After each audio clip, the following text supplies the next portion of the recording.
Good morning, folks. Morning. Good morning, Kate. Morning, everyone. Morning. Good morning.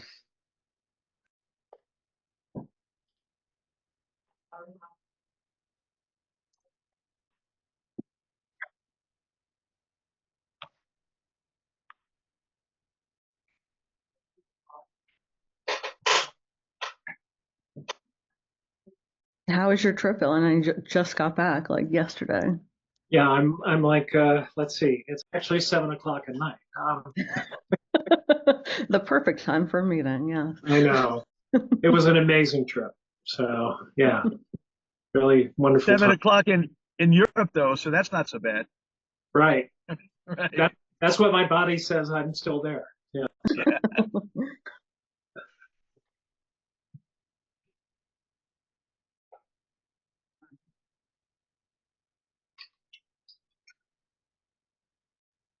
We can just give folks a couple minutes to join and we can get started. Bill, I loved your pictures. Oh, thank you. I mean, I think I forget which place was more beautiful, but was it Turkey or something? I think Turkey was incredible, right? And Croatia, I Right. don't know, right? No, Yeah. Turkey, Spain, Morocco, Gibraltar, and um, back to a few ports in Spain on the way back. Valencia, Malaga, and I can't even remember where I am, where Right. I was. So, Just magnificent. And you took a cruise back or there? Took a cruise or someplace while you were there? right. So we were with a Duke University sponsored trip to Turkey for the first 12 days, and then we were on a cruise, and we flew back yesterday. So, Okay. Right. yeah. You all can be jealous. It's called retirement. Yes.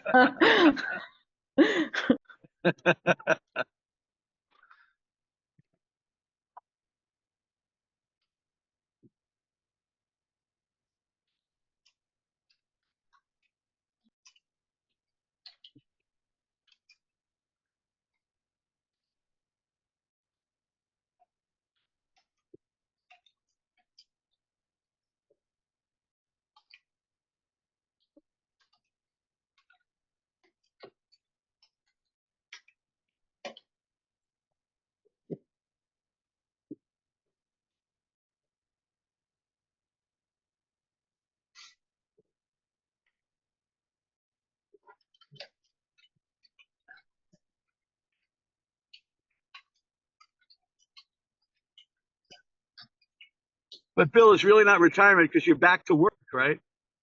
You see, sort of. It's called semi-retirement, I guess, is There what you I. go. That's exactly.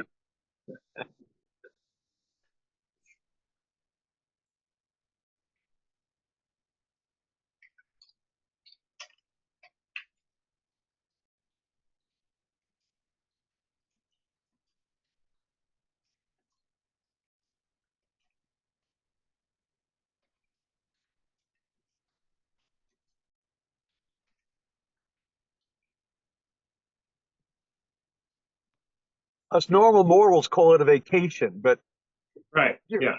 right. I have a vacation 365 days of a year. So now I'm really going to get all of you mad at me.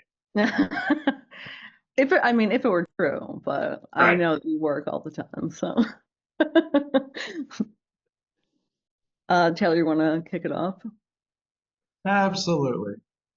Um,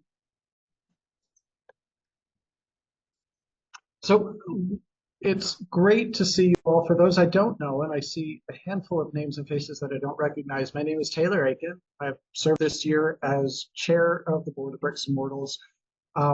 And welcome. So our annual meeting, this meeting is the highlight of our year. It's where we look back at what we've done over the previous year, look forward to what we want to accomplish next year, and perhaps most importantly, this is where we elect the board that will serve starting on July 1st. Is that right, Kate? Yeah. Yeah. The technical end of our fiscal cycle is the end of June. So if you would please drop all of your information into the chat. If you would just say your name or organization, that would be great, so we can all get to know each other a little bit better. And Kate, this next one, the annual update of members' contact info. Now, when I clicked that link, an Airtable, I got taken to an Airtable website that looked like I needed to create an account. Is that what we ought to do in order to make sure our contact information is current? Okay, you shouldn't have to create an account, so we can update that, but it was sent out by email separately, and we'll, I'm sure, send it again. But so this is something, this is the first year we're doing this, but should actually be helpful, rather than randomly having to tell us if someone has shifted at your organization and remembering to do that. We are going to now, on an annual basis at the end of every year, request, just check in to see who you want to be invited to the membership meetings, and if there's anybody else from your organization who would like to be, on our email list but not invited. So we're just hoping to get our communication a little more in order, especially since we know folks shift around. Great. So this agenda is being sent to everyone, has been sent to everyone, so they have this link, so we can do it, right? Yeah, Put it into the chat. Put it into the chat. Great idea. Thanks, Maida. Yeah, thanks for letting me know, Taylor. I will check in on the settings and make sure that you don't need to have an account to put your information in there. Okay, I just great. did a different Airtable survey this morning, actually, or sign up, so I know it's possible. So we'll make sure you get the right one. Okay, great. Okay, and then I think that takes us to our first business item, which is to approve the minutes from the April membership meeting, which Bill so capably led. I'm sorry I wasn't there to join. So first, are there any questions, discussions over the minutes? I'll just give that a couple of seconds. Not hearing any, could I please have a motion to approve? So moved. And may I have a second, please? Second. Great, thank you. So, barring any questions or objections, please state them in the next. I'm going to count down from 3. If I don't hear any objections, I'm going to consider them approved. 3, 2, 1.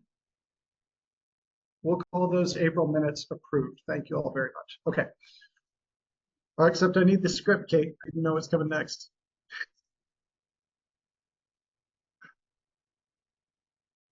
The vote. Great, the vote. All right, so every year I have to have it explained to me again how the bylaws work. So faith members elect 2/3 of the board seats, but we all vote at the same time, right? And there's just one slate, so everybody votes.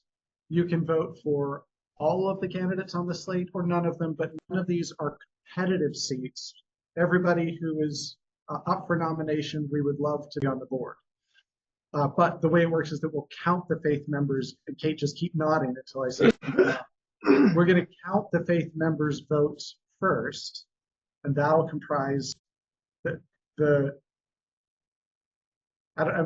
where I get lost in how the two. Yeah, so I mean, Jason, feel free to jump in, Jason. But this year, the way we're doing it, and you can click the link here also, but I'll include in the chat for where the ballots are. There's a first section which lists all the nominees, and then a second section just for faith members that you can indicate which of, I think there's 6 this year, so 4 of the 6 you would like to be your representatives. And it says all that in the ballot, so you don't have to remember that. Okay, great. So the way we set the board up when we started is to have varying terms. We have 1, 2, and 3-year term cycles, so the whole board doesn't turn over every year. Like Kate said, there are 6 seats, so 4 of those are returning board members, which includes me, among others, and 2 of those will be people that are new to the board that we're very excited to have engaged in a more meaningful way with Bricks Portals. So, Kate, do you want to just bring up the link there so we You want can, to see the nominees or the ballot? yeah, for the nominees, I think. Can you see it here? Not yet. We're Oh, still okay, looking at the agenda. Okay, let me just stop for a second and reshare.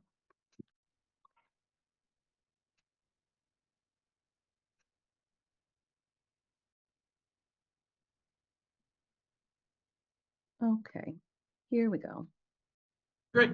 Okay, so there are the names. So the current directors that are coming up for renewal on our terms are me, Dr. Debbie, who's served a previous 3-year term, Maida, who similarly's done the same, and Jason, who was the previous chair and now co-chair. And we're really excited. Vice Chair. Sorry, vice chair. I thought I could rope you in. Vice chair. And the new nominees are Dr. Lucy M. Cummings, who is here with us, I believe, and the Reverend Dr. Kay Carpin. So, Kate, I don't know if you want to just scroll down. I hesitate to put either of them on the spot to introduce themselves because we do have these great bios in the link. But Lucy, if you care to say something, and I'm sorry I didn't see Kay Carpin was on. Hi, everyone. I'm Lucy Cummings. I work at New York Disaster Interfaith Services. I am the Director of Faith Sector Resilience, and I've had the pleasure to work with Kate and her team on some climate resilience work, I guess a few years back. I have been an observer of this great work of Bricks and Mortals, and Nidus is a member of Bricks and Mortals. I think the other perhaps relevant thing for my involvement is I'm on the board of an organization in Canada called Kindred Works, and it was based on a business that was started by the United Church of Canada, which is the second largest denomination in Canada, to essentially do very similar to work to what we're doing here, which is ensuring that property is maintained for the common good. And so that's been an interesting journey, and delighted to be part of Bricks and Mortals. Thank you, Lucy, and we're really, really thrilled that you're nominated for the board this time. And Kate, has this link been distributed? Yeah, I sent this okay. a couple times on the bylaws. We send it around 3 weeks before the annual meeting so that folks have time to comment. So you should have gotten it a Great. couple times now. Great. Yes, I remember that. And I don't see Kay in the meeting, so if you want to say a little bit about him from his bio, that would be great. Well, I think other folks here know Kay better than I do. I don't know if anyone else wants to say anything. You're muted, Bill. Sorry. Okay, I'll introduce him. Kay Carpin is one of the longest serving pastors in a single church in the New York Annual Conference, the Church of St. Paul and St. Andrew. Remarkable church that does so much good in the community, and struggles with a landmark building and trying to do what they can to fix it up. He is a strong, solid person, theologically, spiritually, and I guess physically too. He looks pretty good anyway. So I think he'll be a great asset to the board. Fantastic. So I just want to pause for a moment and ask if there are any questions about the nominees on the board of directors slate this time around.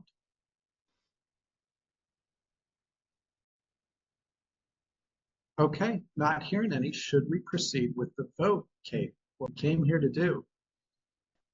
Yeah, that sounds great. Yeah, and I'll drop the link in the chat, and I can also email around to folks in case anybody's not here. I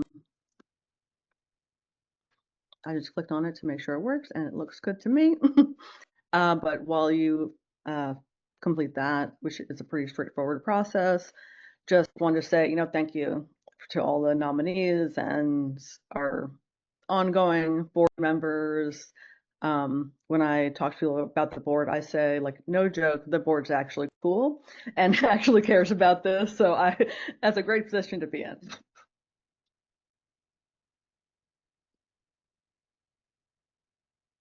Okay, so we'll pause for a minute and let everybody do this piece of business, and then we will reconvene.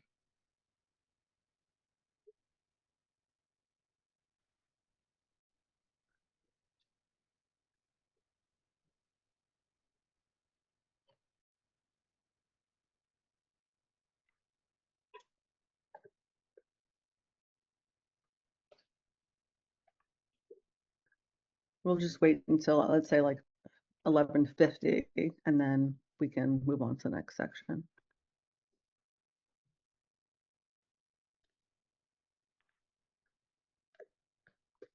Kate, it's asking me for my email. Can you confirm that you don't share my email with anyone else for marketing or other purposes?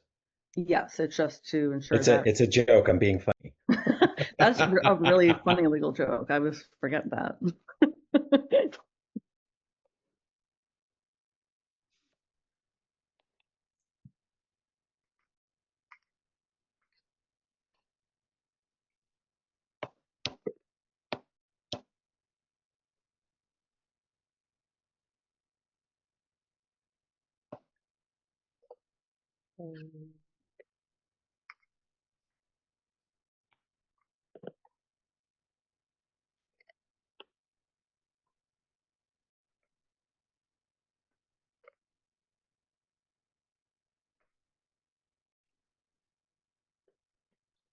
I have a question about the form.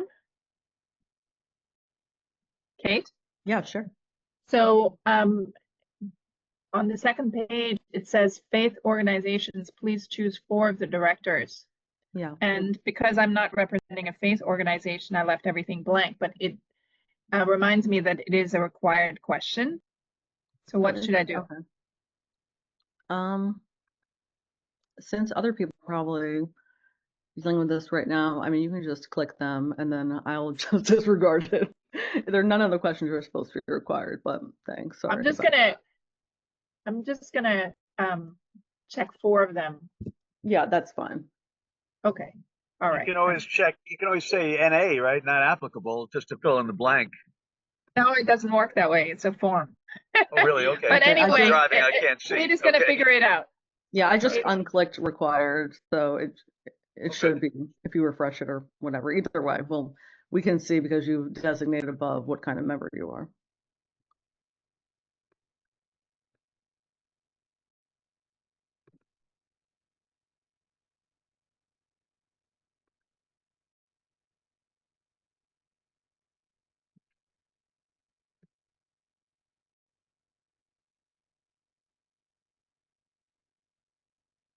Okay, let's just give it one more minute, and then we can get started on the next section.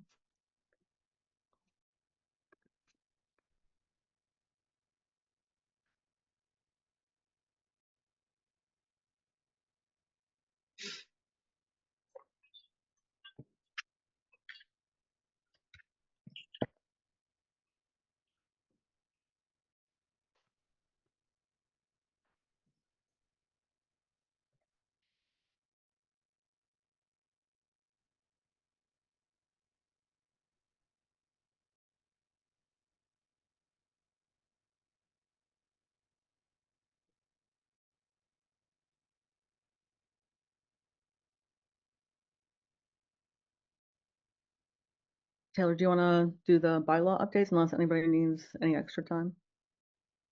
Yeah, are we good? For the question, can we vote for the same people for faith directors and board of directors? Yes, absolutely. Yeah. That is the faith directors are a subset of the board selection. Yeah.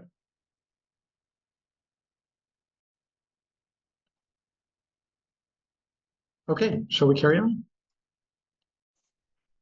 All right, so we would like to vote on a change to the bylaws that basically sets the number of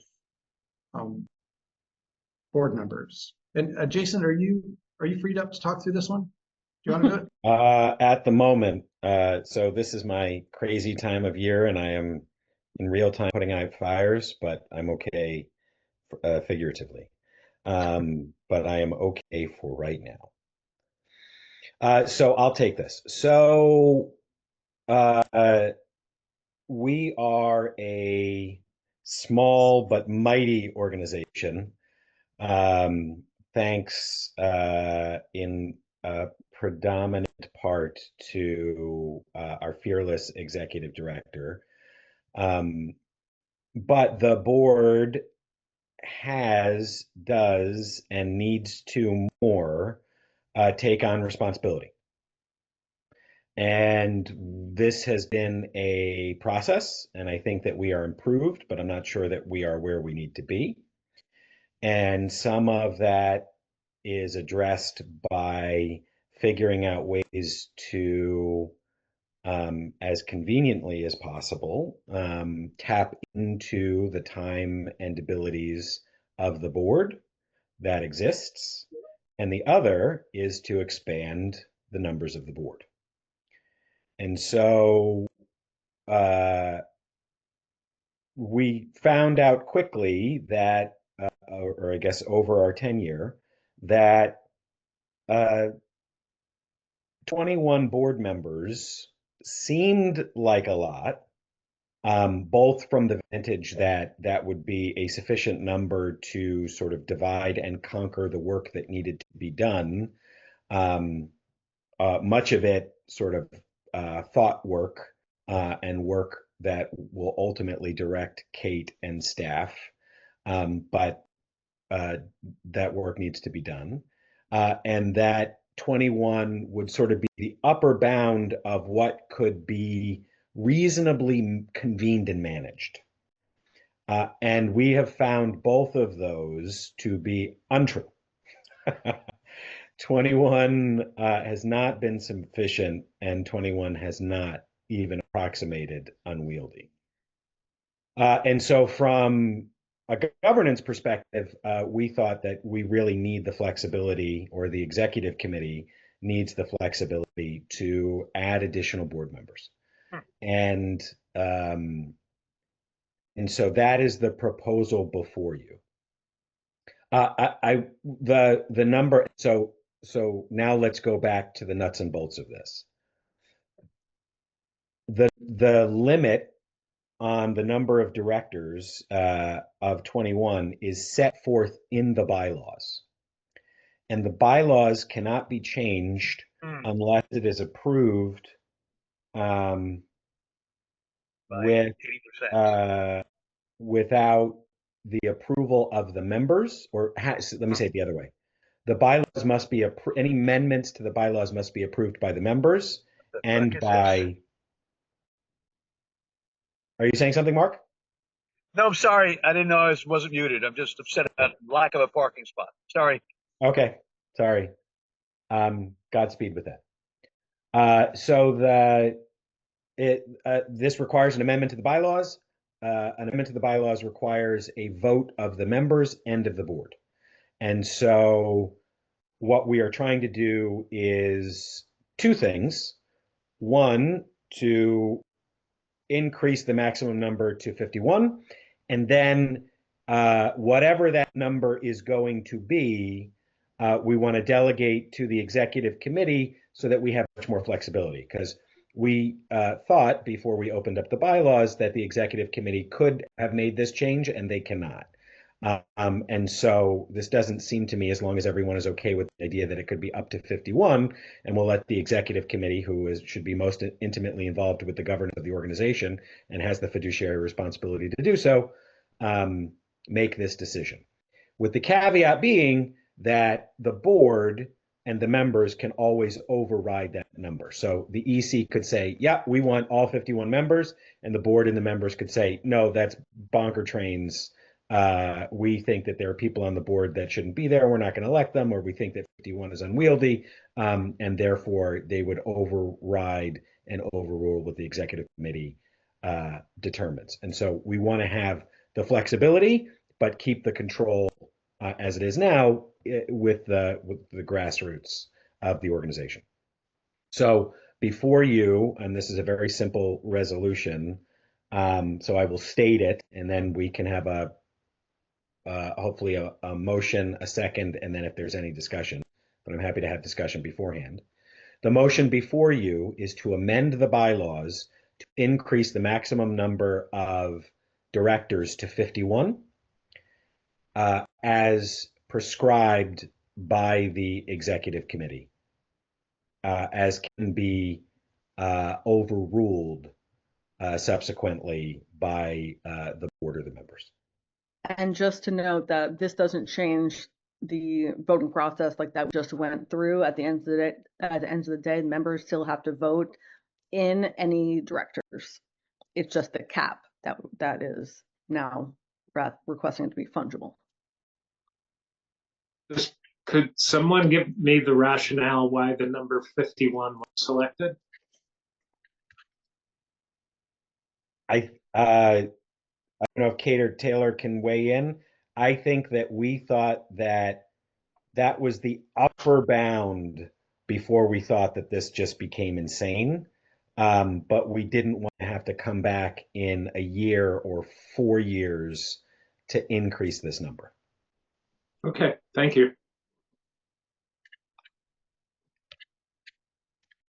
I think it's a good idea. I would just caution that, when you got more board members, you got more work in terms of managing their relationships. And so I don't know how, what strategies might be in respect to board relationships and et cetera. Just with more, there's more, right? So, Yeah, no, I totally agree. Excellent. And I think it's just, I guess our hope is like there's, X amount of work now divided by the 18 board members, and by adding folks, and we'll be able to lessen the load on everybody except me. But I'm fine with that. I think it'll be worth it. I mean, with a small board or a larger board, you're going to have people who might be there in name only. Yeah, no, exactly. Hopefully you'll be getting folks that are going to be helpful. Yeah, no, exactly. Carrie, did you have any? I do. How many members are there in Bricks and Mortals? I don't know off the top of my head, but it's between 50 and 60. So you would basically have one board member per member. Half, at least. But I mean, Well, obviously the intention is to grow the membership. Yeah, we would just set the upper limit at 51. But the idea is that the board would grow along with the organization. Hey, Chris. My experience with community boards, which all have one member, okay. Sorry, I logged back in. is it's unwieldy if you ever do have that many, and it seems like a huge amount for a small organization. That's my opinion. I'm on 2 other boards, one that has about 12 or 15, and another that has about 30. And both boards meet regularly. The 30-person board meets, I think, once a month we meet. Seems like it. And only because the chair rules with an iron fist does work actually get done at the meeting, and we get through the agenda. But I'm concerned that having a board more than 15 becomes unwieldy. I understand that this is like an upper limit, but maybe you should consider putting in some proportionality to the number of members or member organizations, and think about a committee structure where there could be a committee set up where there are board members. A board member is on the chair of the committee, and then just generally speaking, member organizations can participate on the committee and lighten the load. But so that's an interesting point. It's really the committee work that I think has driven what Jason said at the beginning, that expanding the board beyond the number 21 that we set when we first wrote bylaws. was appealing because we do have a requirement that every director serve on a committee, and we have several of them. And so getting those committees sort of staffed with the critical mass of energy and interest, it means that those 21 board members get spread pretty thin if we have 6 committees. So I think opening the committees to members and not just directors is certainly something that would be another approach to take.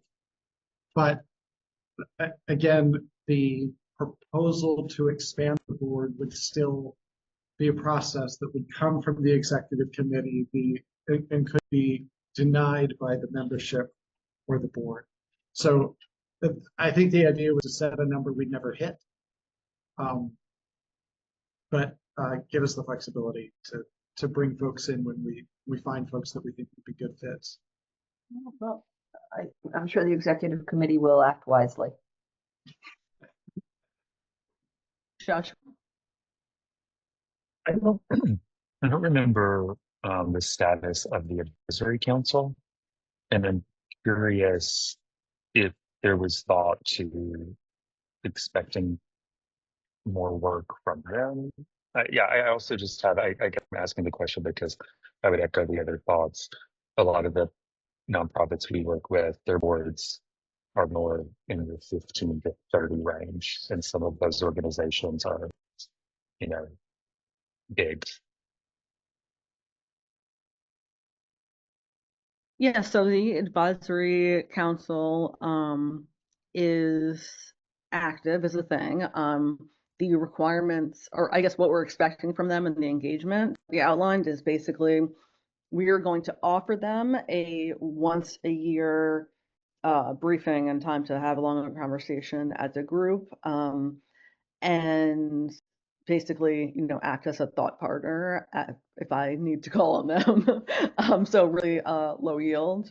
Part of it's interesting that folks are saying that boards are so small. When we had this conversation initially, I can't remember who it was, but said they were serving on boards that had because they were national, had 60 people on them, and as long as there was a good management system, it had been working fine. And I think for me, we're not going anywhere near 51. I think our slate this year still puts us at 21. But we had been talking about what if we went up to 25, looking at the candidates, and then does it make sense to then come back every year and be oh, well, this year we want 25 and this year we want 27. I think, like Taylor said, this is just an upper limit that allows us to have some kind of flexibility. And I don't imagine that we would approach this anytime soon. I think it's more so we would have the ability to do it without being, bound by the governance to not, have more voices. And the idea of how the ideal version of how this organization operates, I think, is that the work that we do, the impact that we have, the good that we're able to create in the world is a direct outcome of the efforts of primarily the board, also membership. But we exist to serve members. There are folks represented in our membership who just need our help, and there are folks represented in our membership who are in a position to move the ball on the things that we're trying to work toward. So the proportional relationship of our membership to our board, I think, may not be as meaningful as in other organizations, because while we want every organization that will benefit from our work to become members, they won't. Our impact is going to be much bigger than our membership ever will be. And so making sure that we've got optimal capacity to do the things that we set out to do within the board is the objective. And it's why having an absurd upper limit that we'll never reach, we felt would give us the flexibility to just deploy resources as they become available to us. Now, all of that said, if we should set that upper limit lower because 51 sounds bananas, that's a revision. We could discuss that revision to the bylaws instead of what's proposed. Can I ask a question in terms of what the requirement of board member attendance in meetings annually? Because that would be an important consideration. Yeah. How many meetings does a board member need to attend to be in good standing? Do you have that in front of you, Kate? Yeah, there are 4 meetings over the course of the year. We don't really have meetings in July or August, so usually it's about 1 per quarter that are an hour and a half. And I think it's 3 out of the 4, or I mean, without some reason. And then, as Taylor said, participating on a committee. And also another question. So you require now that the members of committees all be members of the board. So, because one option would be to not require, but to have 1 or 2 of the chairs be members of the board. Would that have a negative impact, do you think, in terms of sense of ownership of committee members with regard to their relationship to the organization? I Generally, think the we way can that's- have committees that are through, and we have had committees that are through membership, and obviously tend to include board members on them, but are membership led. And I think that is a format that makes sense. But yeah. Yeah, we've sort of broken out working groups that were a mix of directors and members and outside organizations, not even always members. So yeah, that has certainly been a model. That the committees that the board serve on really serve to organize the efforts of the board. It's just a way to structure our contributions.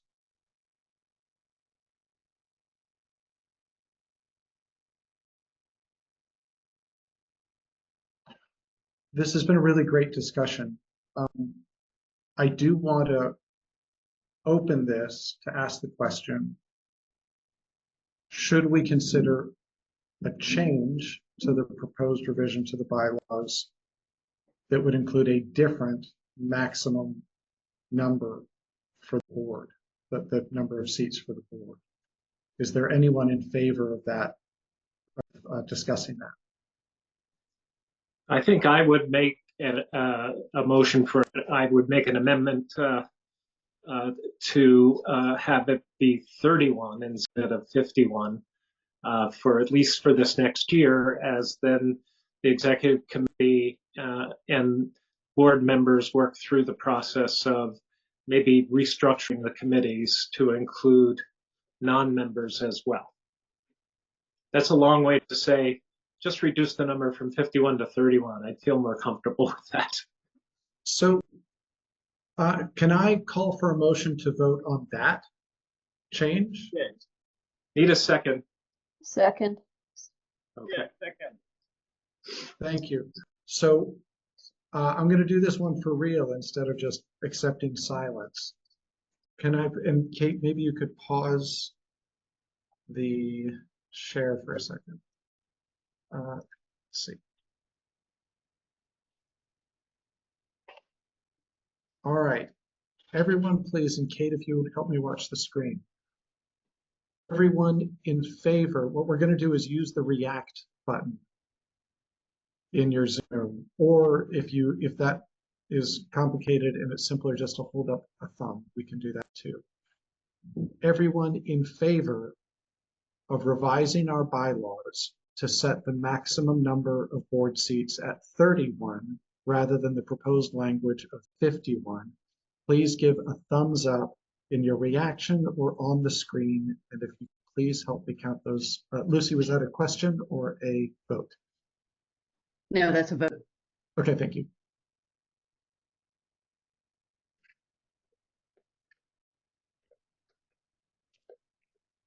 All right, Kate, could you sort of eyeball those numbers? Because they go away. Yeah. Let's just carry on, and if it's close, we can do it again. Any opposed to the proposal to revise to 31? And sorry, if everyone could please clear those hands and thumbs up. Anyone opposed to the proposed language setting the maximum number of board seats at 31 with the other revised language? Please raise your hand or give a thumbs up now. Mark, do I take that to mean you're opposed to the I'm not 31? opposed. I'm in favor. I love the process. Yeah. Okay. That's what it was. Okay. Okay. So Cheryl, I see you're opposed. Would you like to discuss this, or can we consider it? I'm just being obstinate. No, so no, I just trust the first that you all did your work, to make a recommendation. So Oh, don't give us too much credit. okay, so arbitrary. They 51 both then was- they both could be arbitrary. I appreciate your confidence, Cheryl. Yeah. Is my hand Great. the only one up? Yeah, I think so. How Is do I that put right? it down? No idea, but it doesn't matter Okay. anymore. Great. So we will accept as approved the revision to the proposed language citing the maximum number of seats at 31. Good, Kate, Jason? Yeah, hello. Okay, Yeah, good. great. Then we can move on. Thank you all. That was a great discussion. I appreciate it. Well, technically, Taylor, just we should actually pass the amended motion now. Sorry, Oh, good. No, thank you, Bill. Thank my you, Bill. Robert's Rules book is sitting right here. I got the abridged copy and I didn't even read that. But okay. Can I please have a motion to approve the revised language? I so move. And a second? Second, Thank you. All in favor of adopting this change to the bylaws as amended in this conversation? Hands, thumbs? Thank you. And any opposed, please speak up or do something because we still have some hands and thumbs lingering. Hearing no objections, we will consider the changes adopted. Thank you all. Okay, thanks everybody. So the next portion of the meeting, we're going to be talking about what we did in the past year and what our plans are for the next year. And by next year, we're talking about July 1 because that's our fiscal year ends on the 30th. And I think, our hope is to have also a broader conversation about how it'll be most helpful to get resources for you and for folks you work with. So Manor, if you want to share your screen and go through what we've been doing.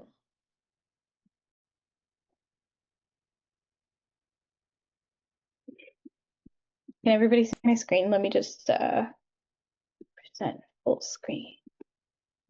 Yeah, you just have to click the present, yeah. Okay, everybody can see it? Yep. Great. So hi everybody, thank you for being here today. Thank you for being part of Bricks and Mortals. Thank you for voting everything. So we made a presentation about FY25 and what's going to happen in FY26, and we're very proud to share the progress that we've made so far together. There you go. So in terms of our membership meeting case studies, we've had a pretty diverse collection of development projects, and they've been all across the boroughs. We've covered projects such as space sharing, very popular topic, mixed-use buildings, early development planning, and senior supportive housing. Shout out to Bill. Woo. All these projects show sort of the breadth of our mission-aligned development and the importance of community need. All of them have had community organizations and faith-based organizations come to the meetings. And we've talked about pitfalls in these processes, in these development projects, but also, best practices to achieve those projects and sort of make sure it's not a headache for anybody. In terms of our resources, we brought together a collection of our members and experts in the wider community, speaking about mental health, speaking about research, real estate trends, speaking about updates on the City of Yes as it was being voted on, and then security services for faith-based organizations. So the real point of resources is to help members like you folks stay informed with the latest trends and changes that happen in the faith-based real estate world. Alongside our regular membership meetings, we've been discussing our work on faith-based property on a national level. We've spoken at a couple of conferences and panel discussions, and we've been working with major organizations like HUD and the Lilly Endowment.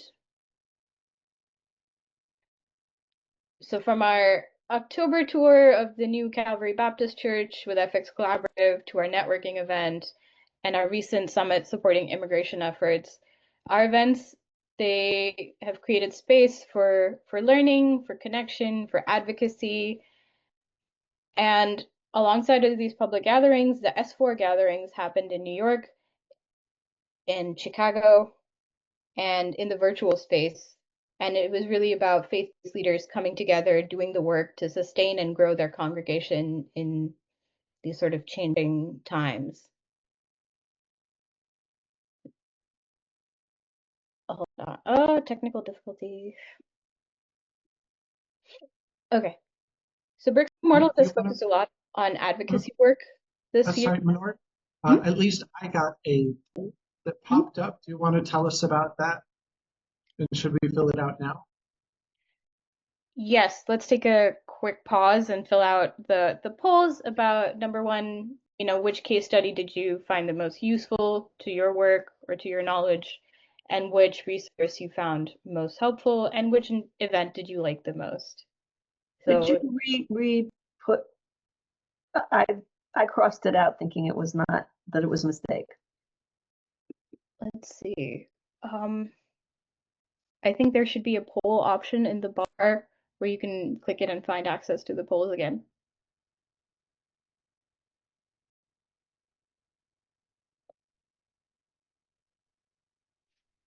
You can Is there- continue, these are just, as you are able to click on these, that would be great. Is there an option for none of the above? I wasn't present for either of the two presentations, for example, in the first choice. Can you say neither, or can you just pass the question? I guess you can pass the blank. Yeah. Yeah, Just you can pass close. the question. Yeah, okay. But Thank you. if you're interested in if you're particularly interested in looking at a case study, you can sort of click that and then I can send that over to you privately. So then you can, Good. watch it. Thank you. Any more questions on the poll or the case study and events? Great.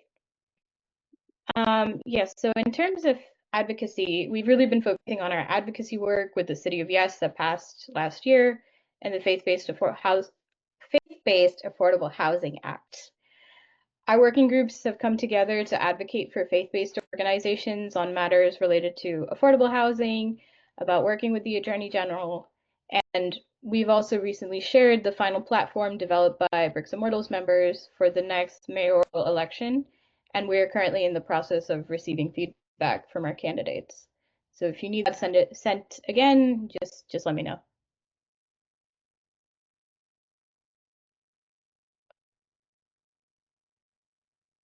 So, I apologize. We've also been building on existing resources like our media updates that you get, our monthly newsletters with opportunities and resources. We're going to continue to work on Venuely this year, and this year we've also launched the Accelerator for Faith-Based Housing with the Brooklyn Borough President. We're currently in the final stages of developing a few tools on property management and maintenance, community engagement, and funding revenues for houses of faith. We've laid the groundwork for these major resources that will launch in FY25, namely our revamped website, we're getting a new website, our annual health assessment for faith-based members, and our member directories for the general members, which is going to be on the website. We're also really excited to launch the first Faith-Owned Property Conference in October of this year. In the past, our conferences have focused on affordable housing, but this time it'll be about everything, all of the issues for faith-based organizations. We'd love for all of you to make it there, and we're going to be having sessions on issues like space sharing, new models on affordable housing, and tax exemption assistance. There will be food, there will be coffee. There's always food, there's always coffee. And please note that sponsorship will be available for the event, so feel free to reach out if you're interested in sponsoring. We'll be sending out information on registering for the event very soon, and also our sponsorship rates. In addition, we hope to grow the number of seated board members, which we just talked about, And we're also working to build on our Venuely platform so our members, that's you folks, can get the maximum benefit from it. Since the strategic plan last year, we've been working on developing and expanding membership benefits. And in FY26, oh, I'm so sorry. That is Kate's slide. You can go ahead and talk about our listening year. Thanks. So, so Venuely for folks who don't know, that's our space sharing website, like our Airbnb, for Faith on Property. We started working on that in 2021 actually, and launched in 2023, and have since then partnered with 2 other really large arts organizations in New York, Dance NYC and Indie Space. Because our focus has been on having artists use those spaces. And so consequently, we're also expanding it beyond just faith organizations who can host to all mission-driven organizations. And it should be really great. There's a lot of crossover between those groups, and they also bring a lot of potential users. So I think it actually will benefit us a lot. So we're in the process. We've been working with them for about the past year to try to get more funding for that, to revamp that website, because it's really in beta right now. So that is what's happening with Venuely. So we're continuing to work on that. For next year, I mean, I think a lot of things, when we started Bricks and Mortals, it was right before the pandemic. And now it seems like it's only gotten more difficult for faith organizations and the folks who support them to do this work. This past year, particularly providing resources to immigrants and getting beyond the emergency thinking and having to deal with emergency after emergency has been, increasingly difficult from already very difficult. So something that the board has been talking a lot about, and we have some questions in a couple of slides that would be great to hear your feedback on, is that we really need to figure out how to get the information. We're doing a lot. We're getting a lot of information. We're doing a lot of resources and events and things like that. And figuring out the best way to get those resources to the communities that need them, especially with folks having less and less time and capacity, staff or otherwise. So one way that we're hoping to do that is really by focusing in this next year and getting feedback from folks. And so what that is going to look like in part is us going by denomination to the boroughs to hear directly from them about what would be helpful for folks and how it would be helpful to receive that. So in addition to that, and as part of that, as Nora said, we're launching the website, which should happen. We're in the middle of it right now, so hopefully by the goal is by September, before folks re-engage for the year, before we launch our programming for the year, that'll be up, as well as the assessments and the member directory. General members, hopefully you filled out the member directory information, so that folks can use that, and we'll be going through that, in more with a fine-tooth comb to make sure everyone's represented there. In the fall, we're also having the Faith on Property conference that I'm really excited about. The 2 past conferences we've done on faith-based affordable housing were really well received and really interesting. So looking at having some interesting panels and some working sessions as well. If you want to be more involved with that, or anything, you can always let us know. And as part of the website revamp, looking at expanding the case studies, including with the weekly updates that we provide, pulling some of those case studies from there, because we always get feedback that the case studies are super helpful for people. So that's part of what is going to be framing the next year of work for us.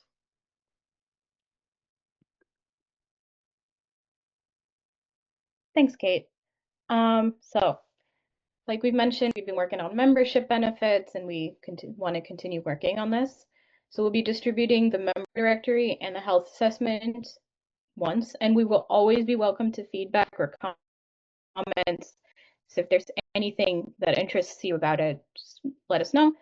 And we're also hoping to pilot sort of membership-driven affinity spaces for members to engage with others who are in similar positions or similar situations or similar projects. And we hope that this would offer more opportunity for peer-to-peer support, for sharing, for some kind of connection. And, you know, we have to figure out if that's like virtual or in person. So this is just a brief look at our member benefits and the purposes that they serve. And they only grow if you actively engage with them and then you send over your feedback. So like I said, if anyone is interested in learning more, if anybody has resources they'd like to add or new ways of using these guidance documents, please feel free to email us.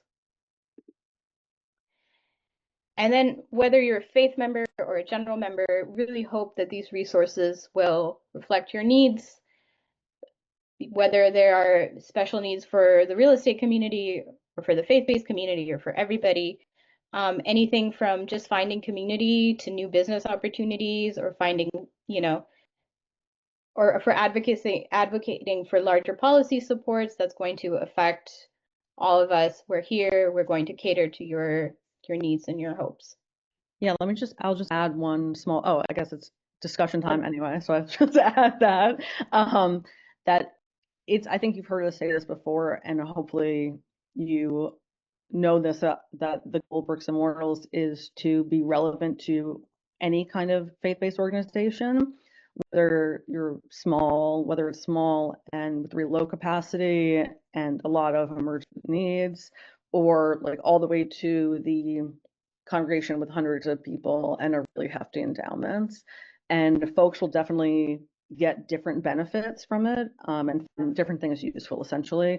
But we want to be relevant for everyone that's on that whole sphere. So I think part of what we've been doing is trying to figure out how to have content that's appropriate for each of those groups. So if you are in some some subset of that and you're not seeing your needs represented, please reach out to us and we can brainstorm with you. And we're really, as Manor said, we're here to actively reflect the needs of the membership, and that's you. So if you're not getting what you need, let's have a conversation about it, and we'll develop, whatever you need and figure out how to make that work. So these are just a few discussion points that I just was hoping that we could have an honest conversation about.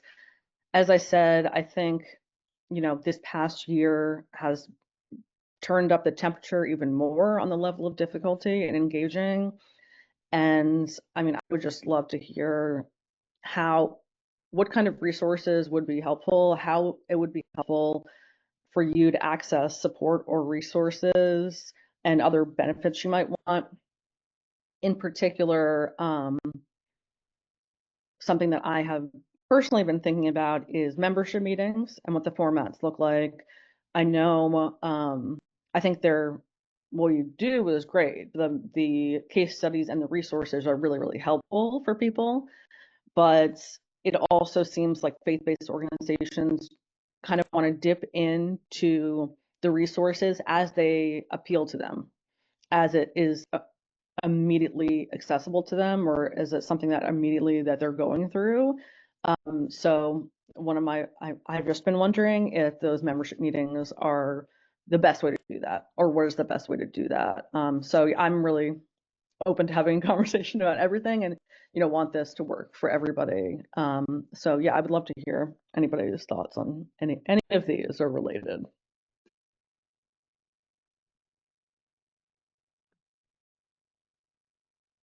It's hi, I'll get on camera. It's Tori. I'll give two things.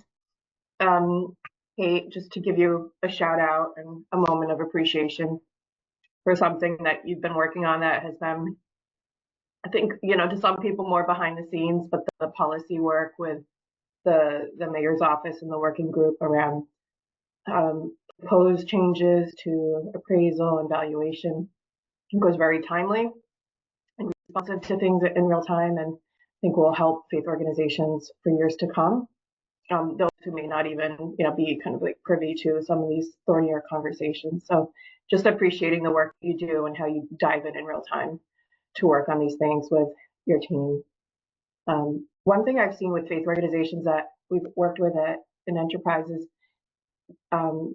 many on this call, is that they're visual and they appreciate not just the case studies, but maybe consider in a future year a site visit, and not kind of like an event at a site but just a true site visit where that faith organization talks about what it took to bring the project together, what were their lessons learned.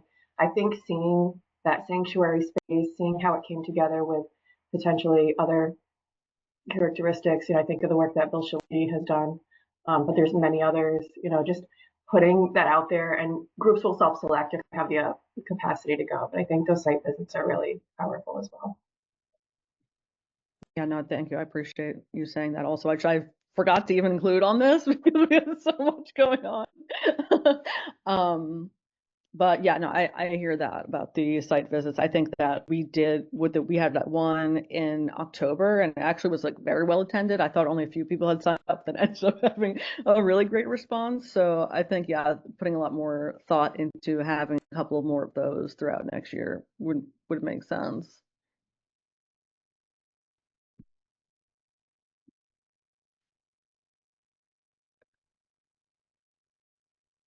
Yeah, Lucy.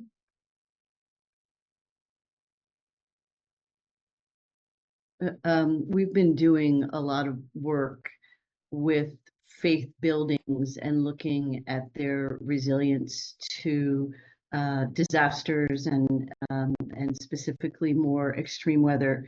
And one of the things, and this will be surprising to no one, is just the financial crunch. And specifically, we're finding that average utility bills are over $10,000. And that can even be for smaller houses of worship. So I would love to see more financial training, whether it's insurance or how do you deal with the DOE? What are the issues? Thinking, and I know this is already being done, but fundraising, we get a lot of requests for helping with fundraising. So just generally financial tools, I know would be super relevant in our network. Yeah, no, absolutely. And I think about like the work that we have done together and like wanting to do more around more like DIY and low cost upgrades. And I think that's more relevant than ever. Nora, do you want to talk a little bit about what is included in the financial part of the assessment? Sure. Just briefly. Yeah, the elevator pitch is that in the assessment we do have a financial section, and it's been, it's really comprehensive, and it talks about issues like budgeting, fundraising, and also the way that your congregation has been impacted by COVID-19 or any kind of emergency. So like where do you reach out for money as soon as you have an emergency and you can't avoid it? And so then based on people's answers, we have a series of resources on fundraising, on budgeting, on maintaining tax exemptions, and make sure you're in compliance for everything. And so hopefully that would help at least give people a starting point to think about fundraising and figuring out their finances. Yeah, I think our goal is really to like partially with the assessment, but on our website more broadly, pulled together all resources that are helpful. So if it's something your firm put together or that you have been using or come across that's useful, we want to make sure that like every kind of I know there are a bunch of different things to assess what's going on in your neighborhood. So pulling together all of those, for instance, if you can have a tool right there, or the 3 tools I know off the top of my head that exist that do that, and you can have those choices. Yeah, I think just pulling together everything, and then we can always, as needs come up, like Lucy, like you mentioned, making sure that we fill in those gaps. I mean, so we're rolling out this assessment in the summer or September, and there are 4 sections: property, health, congregation, community, and finance. And there are, I can't remember where it landed. It might be about 25 resources in total across the sections, but I think the list started with like 60 or 80, and we realized that we just need to start somewhere. So our goal is to continually add resources to that file of what people can access and find things that are relevant for them. May I ask a question? Yeah, please.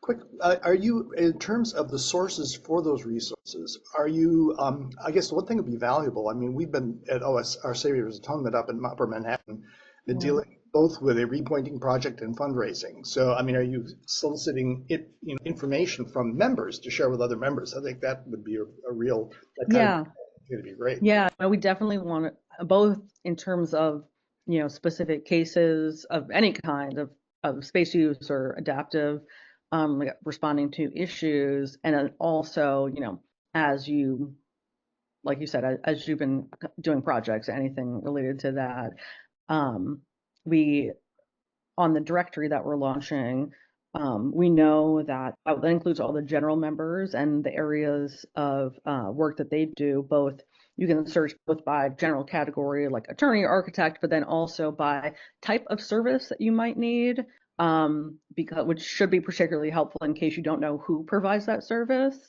It'll pull up everyone, and through that, I think it'll also be more clear the type of folks we don't see represented in our membership. And this is coming, is that what you're saying? Yeah, exactly. So both those things are coming out in the summer or fall, whenever our website is launched, September at the latest. But as we know, there's so many very specific things like repointing experts. I talk to the Landmarks Conservancy all the time. Do you have someone who has done synagogue doors? And it's just like any kind of specificity you will find.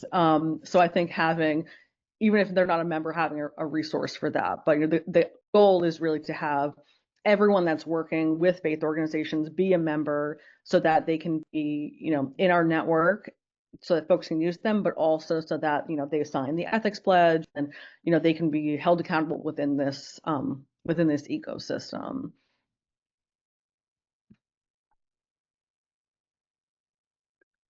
And I'll just mention something else which we didn't get into very much, is that we're in the middle of applying for, we're ramping down our first Lilly grant right now. It's going to be closing out at the end of this calendar year, but we're applying for renewal, and part of our hope is we will just be focusing on New York City, and then and working with different congregations of different capacity levels to try to dig into what is most helpful for them to receive and how. And then as a second phase, working on a neighborhood-wide level to see, to do more neighborhood-wide planning efforts, essentially, because obviously denominations are right now trying to do this kind of neighborhood communities across their congregations to see what kind of arrangements make sense.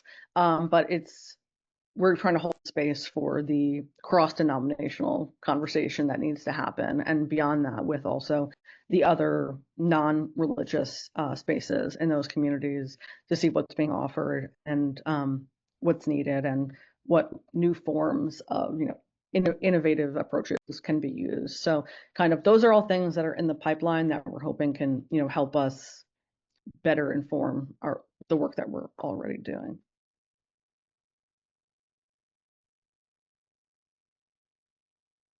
So I guess my question is, how do people feel about the membership meetings?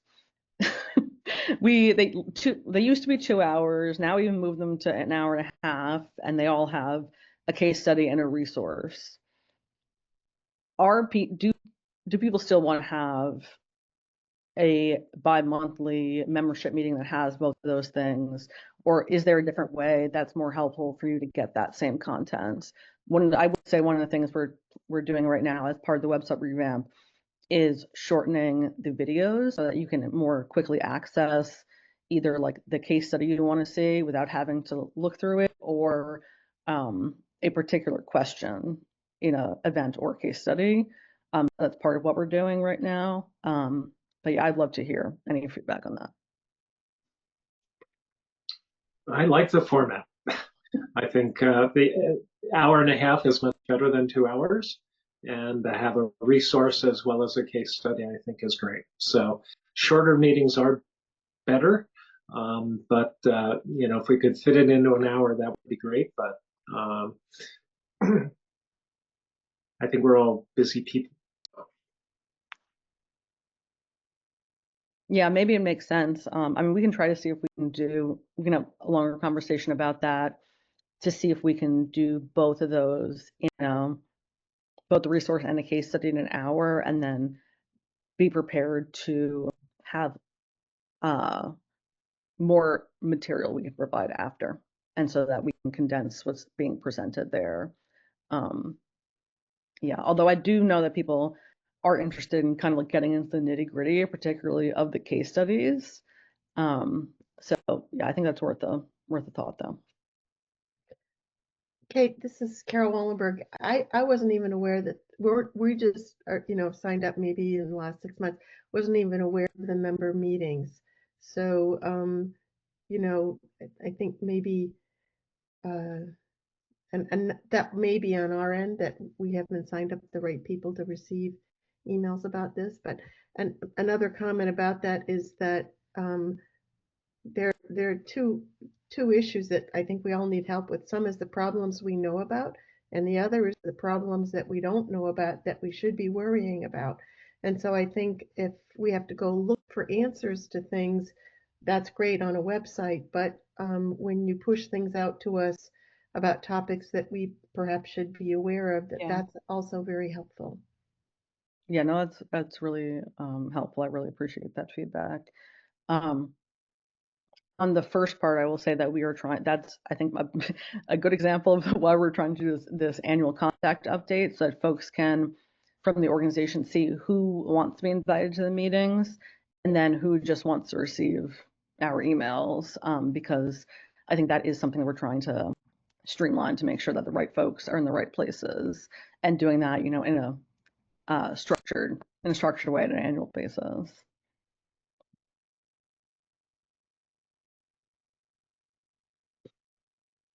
And just to say that, Carol, what you described with the problems that we know and the problems that we don't, I think more or less aligns with the way that we thought about the reason we do a resource and a case study is that one component of that is information sharing, sort of providing resources for the stuff we know. And the other part of that is wisdom sharing, just hearing from someone who's been through the sort of thing that someone else might be going through. So that certainly was on our mind as we set up this structure, that if there's a way that we could better adapt it, or a way that that information could be shared outside of the member meeting, we'll certainly think about that. Yeah, and I think that's partly what the impetus for the affinity groups were, my idea for the affinity groups anyway, so that folks could self-select into the kind of area that they were interested in engaging over a longer term, like folks who are doing space sharing or interested in doing that, so that folks who might just want to enter the area can connect with those who are already doing it, very successful at it, and make those kind of connections. But also looking at doing, like, you know, potentially connecting people in Brooklyn or something like that, or in a part of Brooklyn. Essentially, like, whatever would be helpful to you. I think we'll end up rolling out a number of different topics, and folks can sign up and see what they're interested in, and that will kind of guide what those look like.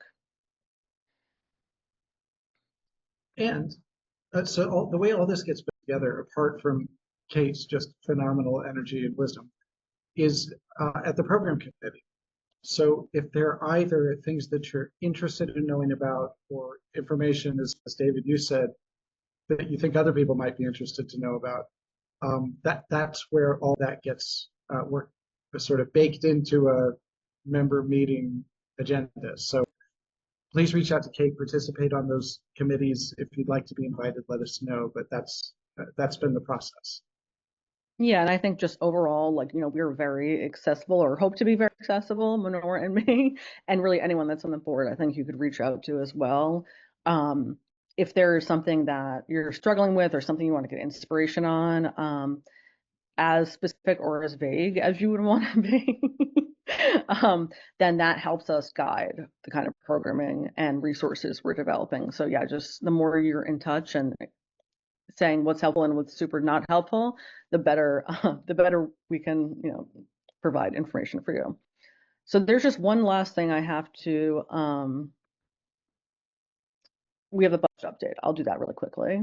That was one of the last things on our agenda. So we did our strategic plan last year, and so that really easily kind of blocked out the next 5 years, which is very helpful in terms of setting up our goals. And one of those goals is doubling the number of members by 2029. And so that's just a little bit of time. I think Manor said there are 62 members right now in the chat. So looking at, next year, having that be, 70 or something like that. So of course, that's like, if you're receiving value from the program, from being a member, passing it on to someone that you're working with and making sure that you're receiving value. So which is part of the reason that we are focusing so much on what benefits are to you all, and just highlighting a couple of other areas, which are the corporate donations, looking at just expanding, diversifying our revenue. Every nonprofit, including faith organization, struggles with, I think. So this is part of the process. And I already mentioned this, but looking at phasing down our Lilly endowments over the course of this year, the cohorts that we've been working with nationally and in New York ended in December of 24. So those coaches that were working with them are no longer working with us, but hopefully we'll be ramping up again in 26 for some really exciting work. Otherwise, all our other expenses are remaining very lean and pretty stable.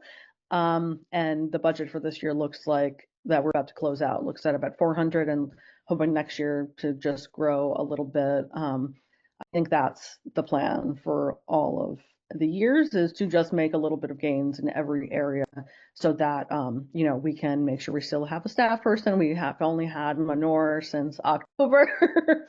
So everyone's doing, including the board and staff people, a bunch of work, and there's so much more to be done.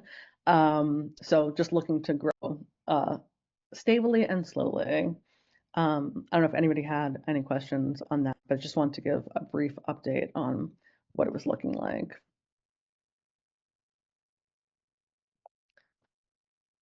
Well, this is our thank you for this. We have, I think, 10 minutes left, but I don't know. Let me just add that if you haven't sent in your donation or dues or membership, you can before June 30th for this fiscal year.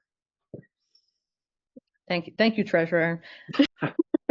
I think we were very, very close. Maybe like 95% of folks have done that, and we really appreciate everyone being so responsive to us. I think that's one of the things that we're trying to figure out, how to make that process a little more seamless. Not like I'm a member of an organization and they just bill my credit card every year, but that's not something we're able to do. So trying to figure out how to make things work a little more easily for everybody. Though you can sign up for automatic monthly payments, which is, I can say from experience, is terribly convenient. And you never have to hear from me except to say thank you. Never have to. Well, so our annual meeting is sort of when we pause and reflect and catch up and do a bit of business. Yeah, sorry, Peter, go ahead.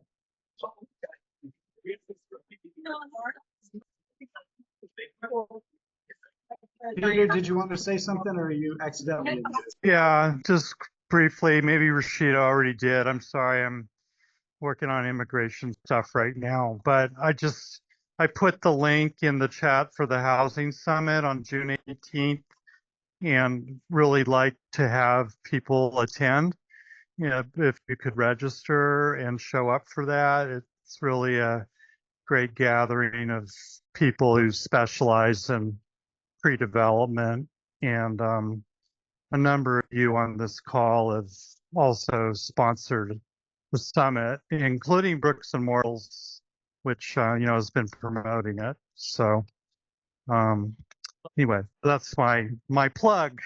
And I think Rashida and also Meta dropped the RSVP in Yeah. but it will also be in our June update, which is going out in a few days. And just a reminder, if there's anything you want to promote in events, new resources, or anything like that, shoot them over to us and we'll include those in the update. So if you don't read them on a regular basis, they are quite good.